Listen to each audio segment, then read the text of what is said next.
চিনি খাওয়া নিয়ে ঝিনাইদহের কালীগঞ্জে মোবারকগঞ্জ সুগার মিলে শ্রমিক ও ট্রলি ড্রাইভারদের মধ্যে সংঘর্ষ হয়েছে।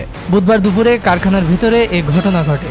জানা গেছে, ওজন করে রাখা চিনির বস্তা থেকে আগ বহনকারী ট্রলি ড্রাইভাররা চিনি খেতে গেলে শ্রমিকেরা নিষেধ করে। এ সময় দুই পক্ষের মধ্যে প্রথমে বাকবিতণ্ডা ও পরে হাতাহাতি হয়। তখন আটটানা ট্রলি ড্রাইভাররা সংঘবদ্ধ হয়ে দেশীয় অস্ত্র ও লোহার রড নিয়ে শ্রমিকদের উপর হামলা চালায়। তাদের হামলায় কারখানার বোয়িং হাউস ফোরম্যান আবদার হোসেন গুরুতর জখম হন। তাৎক্ষণিকভাবে সেখানে থাকা শ্রমিকদের প্রতিরোধে ট্রলি ড্রাইভাররা সেখান থেকে চলে গেলেও দুজনকে ধরে ফেলে শ্রমিকরা। থানা থেকে পুলিশ এসে আটক দুজনকে থানায় নিয়ে যায়। ঘটনা শুনে আমি নিজে এখানে চলে এসেছি।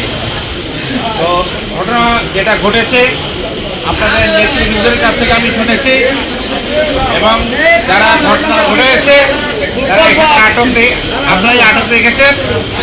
আমরা তাদের বিরুদ্ধে আইনগত যে ব্যবস্থা আছে সর্বোচ্চ ব্যবস্থা আমরা করব। আটক শ্রমিককে প্রথমে উপজেলা স্বাস্থ্য কমপ্লেক্সে ভর্তি করা হয়, পরে তাকে যশোর জেনারেল হাসপাতালে হস্তান্তর করা হয়েছে। মোবারকগঞ্জ চিনিকলের ব্যবস্থাপনা পরিচালক সাইফুল ইসলাম বলেন, দোষীদের বিরুদ্ধে শাস্তিমূলক ব্যবস্থা প্রক্রিয়াধীন রয়েছে। কালীগঞ্জ থানার ওসি শহীদুল ইসলাম হাওলাদার বলেন, এ ঘটনায় সুগার মিল কর্তৃপক্ষ কোনো লিখিত অভিযোগ বা মামলা করেনি। ডেস্ক রিপোর্ট, দৈনিক রানার।